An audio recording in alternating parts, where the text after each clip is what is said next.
The year was 4217 by the Galactic Standard Calendar. Earth had been a member of the Galactic Council for more than 2,000 years. In all that time, humanity had never fired a single weapon in anger. The other species called them the Sleeping Giant. They believed humans had forgotten how to fight.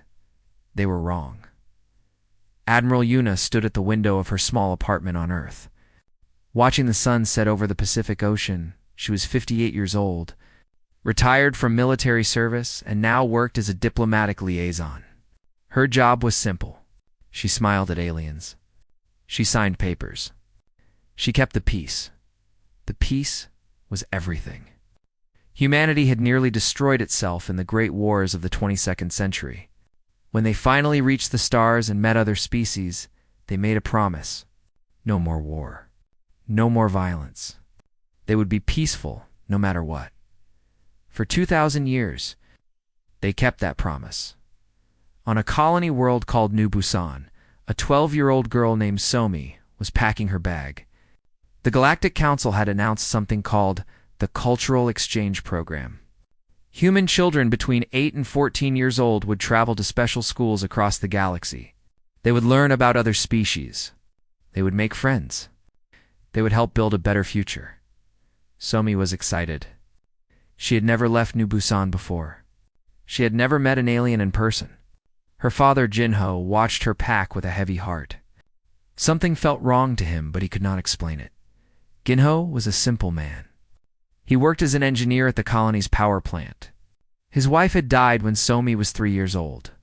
Since then, he had raised his daughter alone. She was everything to him. His whole world, the transport ship, arrived on a Tuesday morning. 50,000 children from across human space were being taken in the first wave. Somi hugged her father at the spaceport. She promised to send messages every day. She promised to tell him everything about her new school. Ginho watched the ship rise into the sky until it became a tiny dot of light. Then it was gone. The first week, Somi sent messages every day, just as she promised. She talked about the ship, the other children, the nice Korath teachers who gave them snacks and showed them movies. The Korath were the oldest species in the galaxy. They had ruled the council for 10,000 years. They seemed kind. The second week, the messages became shorter. Somi said the teachers were very busy. She said the communication systems were having problems. She said not to worry. The third week, there were no messages at all. Jinho tried to contact the program administrators. He was told that the children were in an important phase of their education. Communication would resume soon. He should be patient. He should trust the process. But Jinho could not be patient. He could not trust.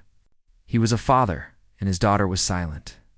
He used all his savings to buy a ticket to the educational facility. It was located on a small moon in Korath space. 3 weeks of travel from New Busan. When he arrived, guards stopped him at the door. They told him visits were not permitted. They told him to go home. Jinho did not go home. He waited outside the facility for 2 days. On the third day, he saw something that broke his heart. Through a window, he saw children in white medical gowns. They were connected to machines. They were being studied like animals. He saw Somi. She was crying.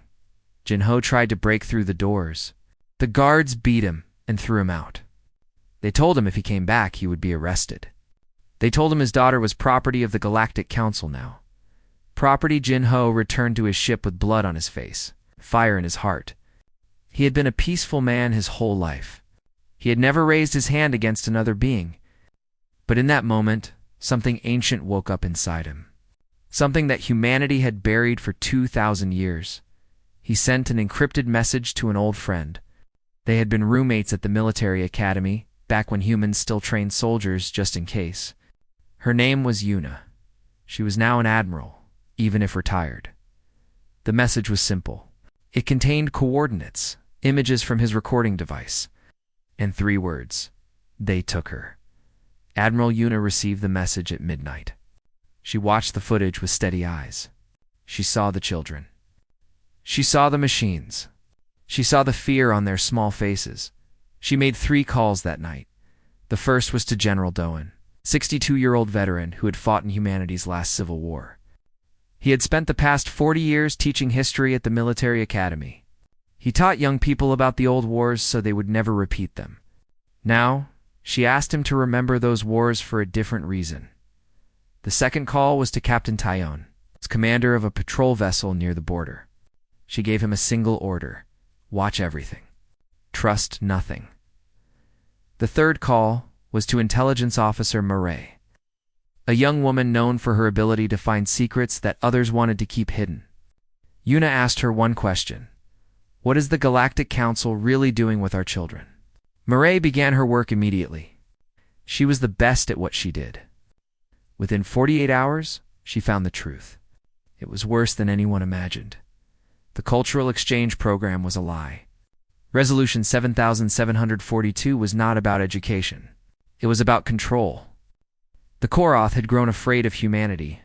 Humans grew too fast, adapted too quickly, and had too much potential. The children were being studied so the Council could find a way to make humanity weaker, smaller, safer. They wanted to change human DNA. They wanted to create a new kind of human. One that would never be a threat. Mockery sent her findings to Admiral Yuna with trembling hands. She had uncovered the greatest betrayal in galactic history. Yuna read the report in silence. When she finished, she looked out her window at the stars. Somewhere out there, 50,000 human children were being treated as experiments. Somewhere out there, a little girl named Somi was waiting for her father to save her. 2,000 years of peace. It was about to end. The evidence spread through humanity like fire through dry grass. Encrypted messages passed from ship to ship, colony to colony, family to family. Within 1 week, every human in the galaxy knew the truth. The Galactic Council had stolen their children. The Galactic Council was experimenting on them. The Galactic Council had made a terrible mistake on Earth. The World Parliament held an emergency session. Representatives from all 47 colony worlds attended through holographic links. Admiral Yuna stood before them with Mockery's report in her hands. She spoke calmly. She presented facts. She showed images and recordings. When she finished, the chamber was silent. Then slowly, an old man rose from his seat. His name was General Doan. His hair was white, his back was bent, but his eyes burned with a fire that had never died. He had fought in the last civil war 60 years ago. He had seen what humanity could do when pushed too far. He spoke for words that changed everything. We remember how to fight. The vote was unanimous. Earth declared that Resolution 7742 was void. They demanded the immediate return of all children. They gave the Galactic Council 30 standard days to comply. Ambassador Haniel was given the terrible task of delivering this message. She had served as Earth's representative to the Council for 15 years. She believed in diplomacy. She believed in peace. But she also had 2 grandchildren, who had been taken in the second wave of transports. She stood before the full Council and spoke humanity's demands. Her voice did not shake. Her eyes did not waver. Councilor Veth, leader of the Koroth and head of the Council, listened with what looked like amusement. When Haniel finished, he laughed. It was a cold, cruel sound that echoed through the great chamber.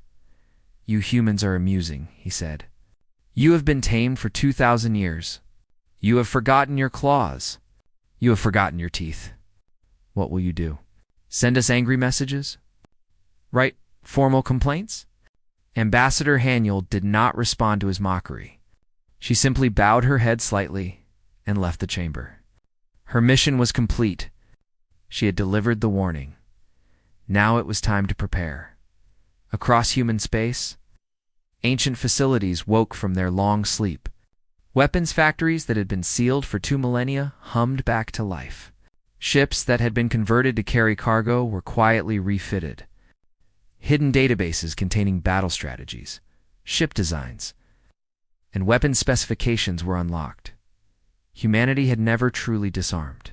They had simply hidden their weapons and hoped they would never need them. Again, General Doan took command of the ground forces. He was old. Yes. His body was weak, but his mind was as sharp as ever, and the young soldiers looked at him with something close to worship.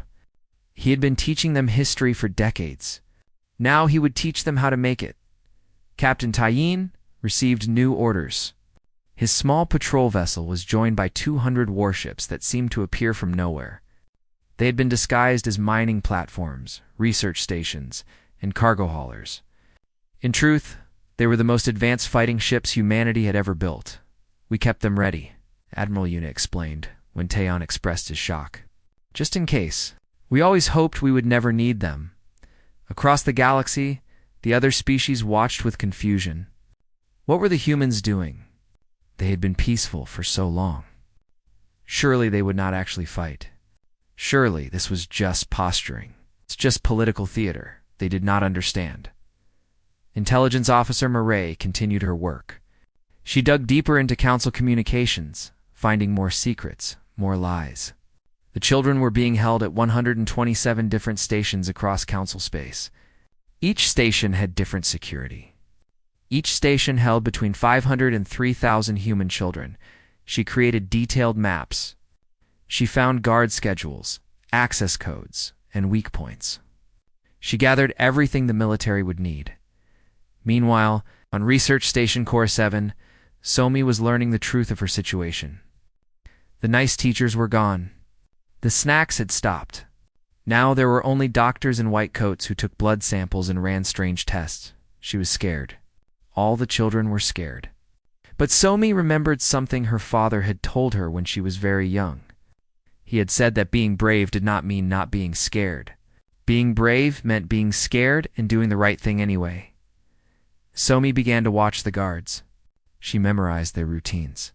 She made friends with the other children and whispered plans in the dark. They were just kids, yes, but they were human kids. And humans never stopped fighting, even when hope seemed lost. The 30-day deadline came and went. The Council did not return the children. Counselor Veth sent a message to Earth saying that humanity should accept reality. The children belonged to the Council now. Resistance was pointless. Admiral Yuna received his message in her command center on Earth. She read it once, then deleted it. She turned to her communications officer. "Open a channel," she said. "All frequencies.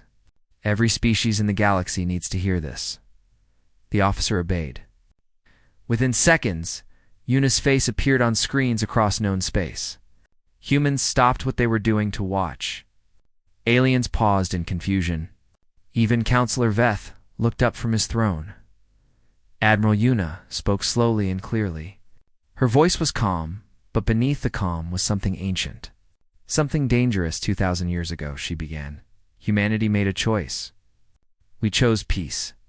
We chose to put down our weapons and join the galactic community. We chose to be good neighbors, good partners, good friends. She paused. We made that choice because we wanted to, because we believed it was right. Not because we forgot how to fight, not because we became weak. We chose peace because we were strong enough to make that choice. Her eyes hardened. You took our children. You experiment on them like animals. You laughed at our warnings. You believed we were tame. Another pause. When she spoke again, her voice was ice. You were wrong. She leaned forward, and her final words carried the weight of 2,000 years of buried rage. You took our children. May the stars forgive you because we will not. The transmission ended. Across the galaxy, silence fell. Then, in Council space, alarms began to sound. The first human warships had crossed the border. The war had begun. The Galactic Council expected chaos. They expected an emotional, unorganized attack from a species that had not fought a war in 2,000 years. They expected easy victory. What they got was annihilation. In the first 72 hours, Captain Taeyeon's fleet destroyed the Council's entire border defense network. 17 battle stations fell. 42 warships were disabled or destroyed. The Korath commanders could not believe what they were seeing. The humans moved with perfect coordination, striking exactly where defenses were weakest. This was not rage. This was calculation. Lieutenant Yunji flew her fighter through the burning wreckage of a Korath carrier. She was 26 years old.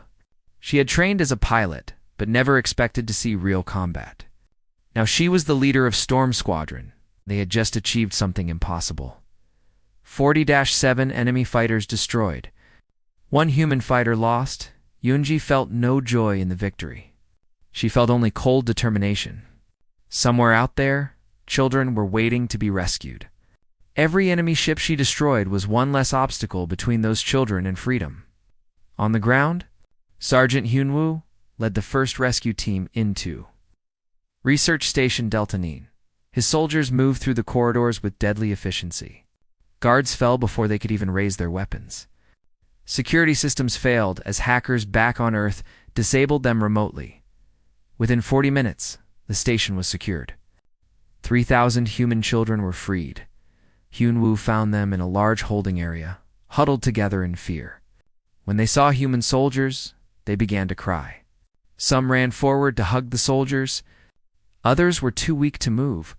One small boy, no more than 8 years old, looked up at Hyunwoo with wide eyes. "Are you here to take us home?" he asked. Hyunwoo knelt down to look the boy in the face. "Yes," he said. "We are here to take you home." Across the galaxy, other species watched in shock. The Korath had ruled for 10,000 years. They had never lost a battle so quickly, so completely. How were the humans doing this? The answer was simple. Humanity had spent 2,000 years preparing for a war they hoped would never come. Their cargo ships were warships in disguise. Their research satellites were weapons platforms. Their mining stations were military bases. They had pretended to be sheep, but they had never stopped being wolves. Councillor. Mira of the Velen species had opposed the Korath's plan from the beginning. She had argued that taking human children was wrong and dangerous. The other counselors had ignored her. Now, watching the destruction unfold, she made a decision. She contacted Admiral Yuna through secret channels. She offered information. Locations of children. Weakness and defenses. Everything she knew, Yuna accepted. She did not trust Counselor Myra completely, but she would use any advantage to save the children faster. Every hour mattered. Every minute mattered. On Research Station Koro 7, Somi heard the distant sounds of battle. Ships were fighting in orbit above them. The guards were nervous, rushing around and shouting orders. They were planning to move the children to a more secure location. Somi knew this was her chance. She had spent weeks watching, planning, and preparing. Now she gathered the other children in the sleeping area. Their faces were pale with fear, but when she spoke, they listened. "The guards are scared," she whispered. "They are not paying attention to us. If we work together, we can fight back." A boy named Ji-won shook his head. "We are just kids." "What can we do?" Somi grabbed his hand. "We are human," she said. "Humans never give up. Our parents are coming for us. We just need to hold on until they arrive." The children looked at each other. They were scared. They were tired. They had been poked and tested and treated like objects for weeks. But deep inside them, something stirred. The same thing that had woken in their parents. The same thing that had driven humanity to cross the stars. They agreed to fight when the guards came to move them. The children were ready. They had stolen tools from the maintenance closets. They had blocked doors with furniture. They had disabled security cameras. The guards expected obedient, frightened children. Instead, they found a small army. Somi led the charge. She was only 12 years old, but in that moment, she was a warrior. The children fought with everything they had. They bit, scratched, kicked, and swung their stolen tools. It was not a clean victory. Several children were hurt. The guards were eventually driven back, but they would return with reinforcements. Somi knew they did not have much time. She found the communication room and sent out a distress beacon. She did not know if anyone would hear it. She did not know if help would come in time. Far away. On the command ship Victory's Promise, General Doan received the beacon. His old eyes went wide when he saw the source. Research Station Koro 7. Over 4,000 children. Fighting back against their captors, he turned to Admiral Yuna. who stood beside him. "These children," he said, his voice thick with emotion. "They carry our spirit." Yuna nodded. She looked at the tactical map showing all 127 stations still holding human children. Rescuing them all would take months. Some children would suffer longer than others. Some might not survive, but they would try. They would rescue every single one. "All of them," General Doan said, as if reading her thoughts. "We rescue all of them." Yuna gave the order. Across human space, more fleets launched. More soldiers deployed. The full might of humanity, hidden for 2,000 years, was finally revealed. The Korath had believed humans were tame. They were about to learn how wrong they were. The war was 3 months old. Humanity was winning. Victory came with a heavy price. Admiral Yuna stood alone in her quarters on the command ship, staring at the list of the fallen. 4,000 soldiers dead. 12 ships destroyed. And still, 43 stations remained to be liberated. 43 stations where human children waited, prayed, and hoped. She had to make impossible choices every day. Which stations to attack first? Which children to save now, and which to save later? Every decision meant some would suffer longer than others. It was the hardest thing she had ever done, far from the front lines. Gunho could not sit idle. He had been a quiet man his whole life. He had never held a weapon, never raised his voice in anger. But his daughter was still out there, still waiting for rescue. He joined a volunteer corps that followed behind the military. There were civilians who provided humanitarian aid to liberated stations. Doctors, engineers, teachers, counselors, people who helped put broken children back together. On one station, Jinho found himself treating a wounded Korath soldier. The alien was young, barely more than a child himself. He had been following orders, doing what he was told. Now he lay bleeding on the floor, terrified of the humans standing over him. Ginho knelt beside him and began treating his wounds. Another volunteer, a woman named Bahi, helped him. She was a medic with gentle hands and kind eyes. She had lost her own son to the program. He was still waiting to be rescued on a station deep in Korath space. "Why are you helping me?" The Korath soldier whispered. "I am your enemy." Ginho cleaned the wound carefully. "You are someone's child," he said. "Just like my daughter is someone's child. I cannot hate you for following orders." Bahi nodded in agreement. "We fight because we must," she said, "but we do not become monsters. If we lose our kindness, we lose everything worth fighting for." The Korath soldier stared at them with confused eyes. He had been taught that humans were dangerous animals, barely civilized, driven only by rage. But these humans were treating him with compassion, even though they had every reason to hate him. He did not understand. On the command ship, Banal Yuna received new intelligence. Counselor Veith's own advisors had turned against him.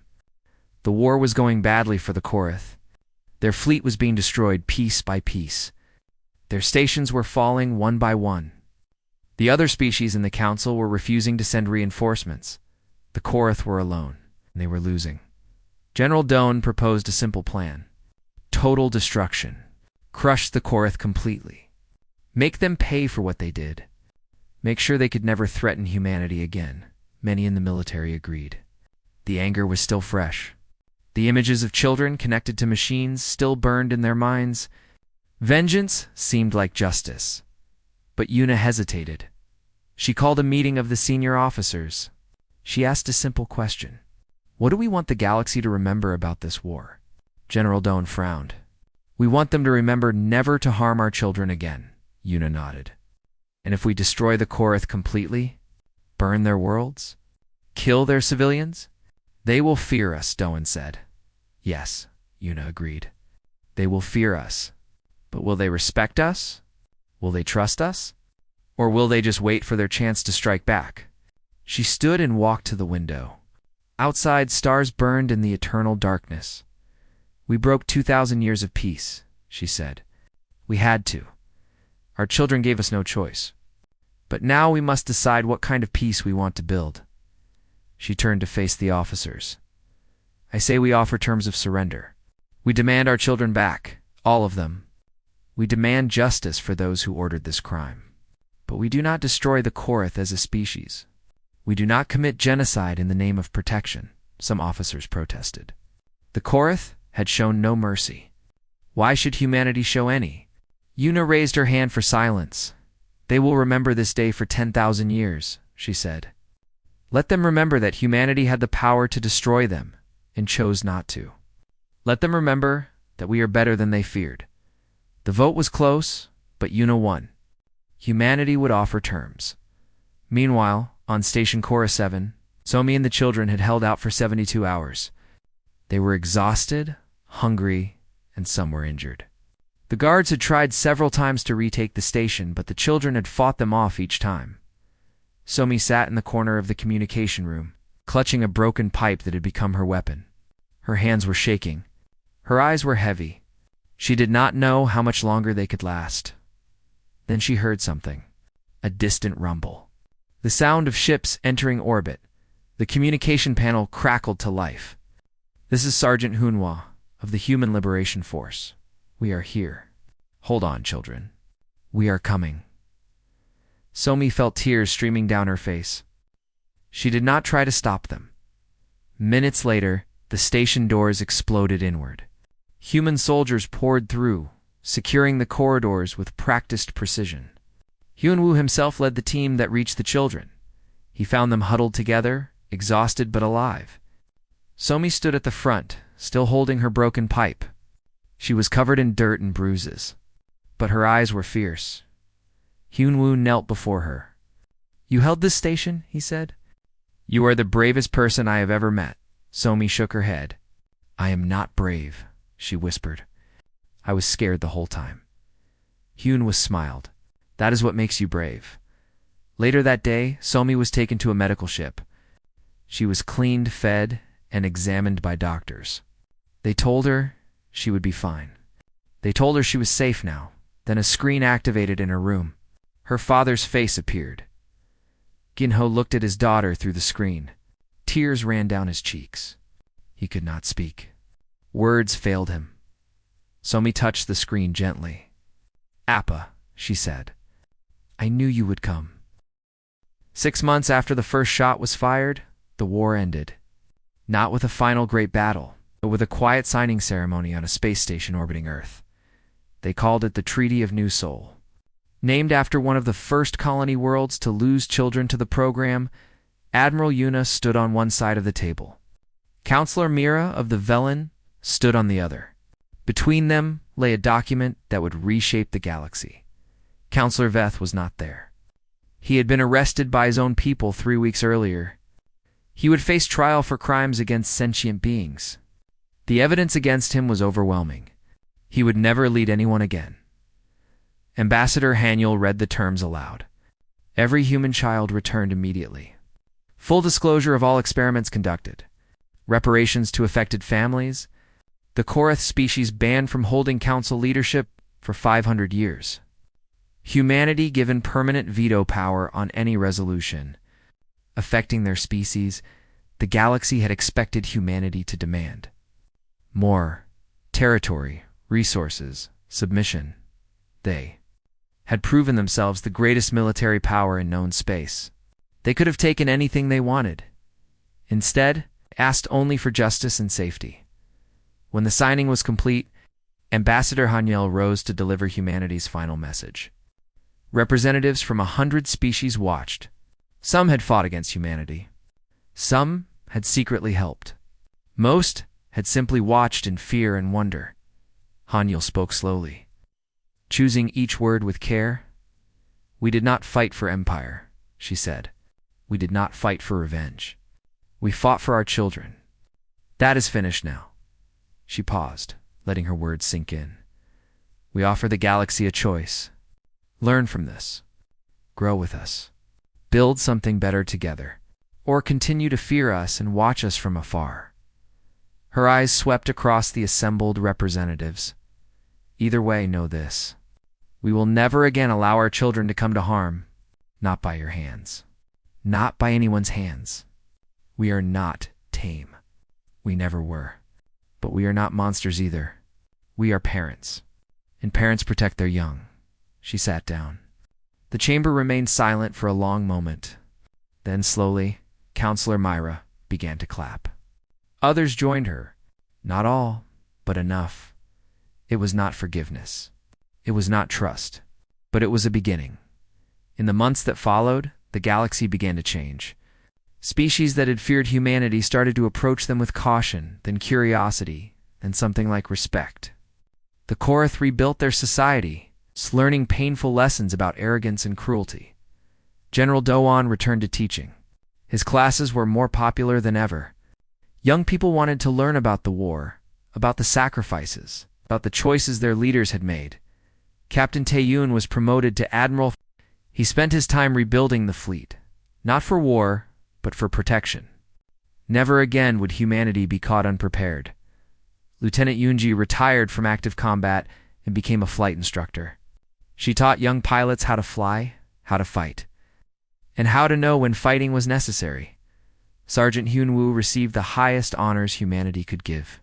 He refused most of them. The only reward he wanted was seeing the children he rescued grow up safe and happy. Mireille, the intelligence officer, continued her work. But now she focused on preventing conflicts before they started. She believed that the best wars were the ones that never happened. Bahi the medic opened a clinic on New Busan. She treated humans and aliens alike. The young Korath soldier, whose life she saved, became one of her assistants. He worked to rebuild trust between their species, one patient at a time. Ginho returned to his simple life as an engineer. He never spoke publicly about the war. He did not want fame or recognition. He only wanted his daughter, and Somi grew up, 5 years after the war. She stood at the entrance of the Galactic Academy of Interspecies Relations. She was 17 now, tall and strong, with her father's quiet determination in her eyes. She was the first human to attend the academy since the war. She wore a small pin on her collar.